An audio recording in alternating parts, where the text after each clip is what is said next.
Welcome back to the Barry Charles Footy Show, your one-stop shop for everything rugby league. Yes, we are here, folks. We're here for the big show. Yes, the interchange. Who are the star interchange players in this competition? I did struggle a little bit here, to be quite honest, trying to get a big, strong list of bench players. But we ended up getting to a list. Some people might start as well in some games. It was a bit of a tough one. And my number one list, you could argue that maybe he wasn't. He started as well, but there was times he was off the bench for the Cowboys as well. But anyway, let's just get to it. Number 10, Jazz Tavaga. Yes, ultimate professional. Can give away a penalty or two for the Warriors, but you always know what you're going to get out of Jazz Tavaga. He's going to go hard. Blitz, very much like the Brandon Smith mould. Probably not his greatest year, to be honest. He had a few injuries as well. But yeah, still a lot of upside for him next season. We'll see with the stack team if he can make the squad next season, make the top 17, because there's a lot of talent. They've got to fit them all in. But his Jazz Tavaga's definitely, Egan Butcher, even though he did some starting as well, it was a bit of a hard one with some of these players mixing positions, but when he was, Egan Butcher was always very handy, very reliable coming off the bench or starting, but he didn't shirk his task and was just like having a starter. He can be a starter, in my opinion, too, Egan Butcher.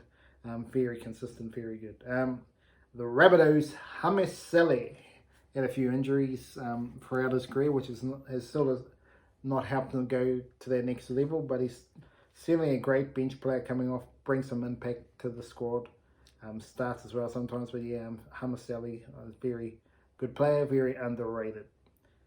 Yes, number 7, NSA, Nelson Solomona Asofa, yes, or NAS, sorry. Nelson Asofa Solomona, yes, very much, very good season from him.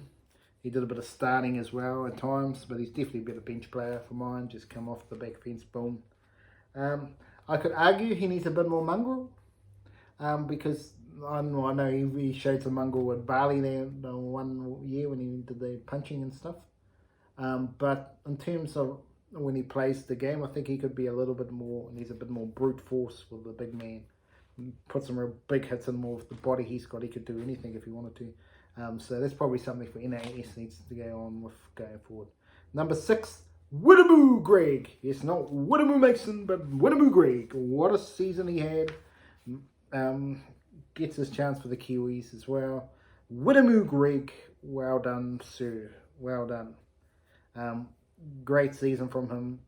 Brought some impact. He started a few games as well, which was needed with the injuries to the suspensions as well, Campbell Gillard, during the season. So very, very, very good from Widdamoo Greg.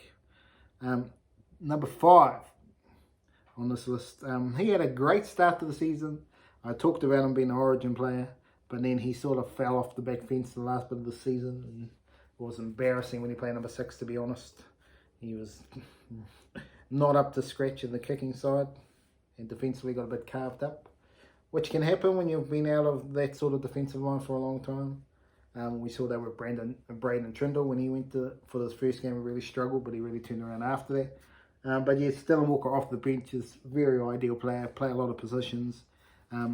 Very underrated as well, Dylan Walker. But yes, with him next season, I'm expecting big things with the Warriors, and he could be a big catalyst. With the Roger Tuivasa-Sheck now, Harris DeVito, I don't know where he fits in. Does he come in off the bench? It's going to mean Jazz Tavaga. Someone's going to miss out on a spot in this team. It's going to be a few unlucky stories, and obviously one of the Rocco Berries and the likes are going to miss out on Pompey, and it's going to be some interesting selection headaches for Andrew Esser, but at least he's got headaches. He's not, at least he's got depth to the squad is what the Warriors surely need with injuries. But yes, very good season for Dylan Walker. Number 4, Kenan Palacia. Absolutely top shelf. Outstanding for the Broncos, and really was one of their best come the end of the season. Very good turning around. But sadly, he's off. See you later. Bye-bye. The Broncos would dearly wish they could have kept on to him, but that's just the way the football goes. they didn't believe in him early enough in the season and he went somewhere else. So that's the way the cookie crumbles. But Keenan Palacina had a very good season for the Broncos. Number 3, yes, Jack Cogger. Super reliable.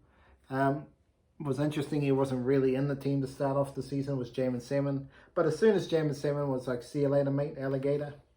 That was the end of the, well, sort of, I think Jack Cogger started before then. But as soon as he said, see you later, alligator, Jack Cogger took his spot off the bench. And Tyrone Peachy and other players as well at times. And Sonny Luke. So, so he lost his spot, Jamin Salmon. But Jack Cogger, absolutely outstanding. And when he came off the bench in the grand final, he was helped Nathan Cleary do what he does best, give him all the clear room he needed to do what he did. It was very good from Jack Cogger. Absolutely outstanding, very talented player, very class player, very, very good. Number 2 on this list is clearly Spencer Leniu. Yes, could be number 1. Clearly does everything you want, just absolutely plays good 20-25 minutes, boom, boom, boom. He's out there, he's making an impact. And that's what someone like a Bunty Afoa should be doing for the Warriors, but he's not. That's what Spencer Leniu's been doing for a long time, and the Roosters will be loving to have him next season, doing the same thing for them. So big loss for the Panthers. But if it's Wiremu Masons, on the Levels podcast, Spencer Leniu could do with a bit more oomph in his defence. At times, but we can say that about a lot of players, but Spencer Leniu is very much a very great interchange player.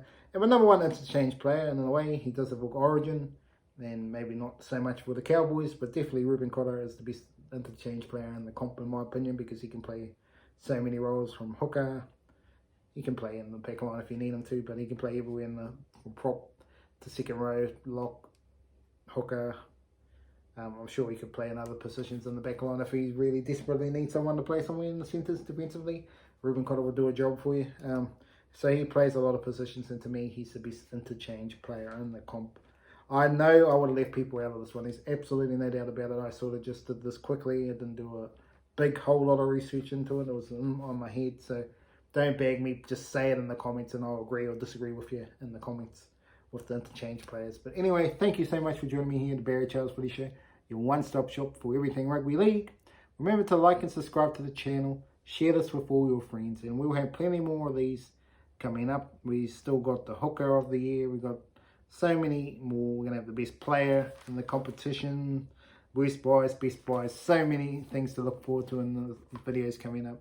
But anyway, hope you enjoyed it. Have an absolute great day out there.